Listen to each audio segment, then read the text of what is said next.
இந்திய நாட்டின் மருத்துவ மாணவர்கள், தரமான மருத்துவ மாணவர்களை உருவாக்க அமெரிக்காவில் இருக்கிற ஒரு தனியார் நிறுவனத்திற்கான தேவை என்னன்னு ப்ரோமெட்ரிக்குங்கிற அமெரிக்க நிறுவனத்துக்கு தேவை என்ன? இந்தியாவில் தரமான மருத்துவரை உருவாக்கி கொடுக்க. ஏன் நீ அவன்கிட்ட கொடுக்குற ஒரு தேர்வை கூட ஒரு மாணவனுக்கு நடத்த முடியாது அவனால்? வட இந்தியாவிலலாம் எந்த பெண்ணுக்கு தோடை கழட்டி மூக்கத்தை கழட்டி நீங்கள் பார்த்துருக்கீங்க. ஆனால் என் மாநிலத்தில் மட்டும்தான் தோடு மூக்கத்திக்குள்ளே விட்டு கொண்டு வர முடியும்னு சொல்கிறேன். நீங்கள் இவிஎம் எந்திரத்துக்குள்ளே ஒன்றும் பண்ண முடியாதுன்னு சொல்கிறீங்க. ரெண்டையும் நீங்கள் தான் சொல்கிறீங்க. துப்பட்டாவை கலட்டுறீங்க, உள்ளாடையை கலட்டுறீங்க, தலைமுடியை விரித்து போடுறீங்க. எங்கள் பிள்ளைய தேர்வு எப்படி எழுதும்?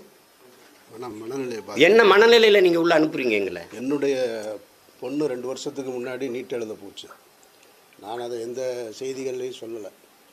நீட் எழுத போனப்போ அவள் போட்டிருந்த புர்காவை கரெக்டாக சொல்லிவிட்டு உள்ளே வர சொன்னாங்க. நீட்டே வேணான்னு சொல்லிவிட்டு அது வீட்டுக்கு வந்துருச்சு. ஏன்னா நீங்கள் ஆடை, தோடு, கழுத்தில் இருக்கிற செயின் இதிலெல்லாம் வைக்க முடியும்னு சொல்கிறது அது மனநிலையை பாதிக்கிறது.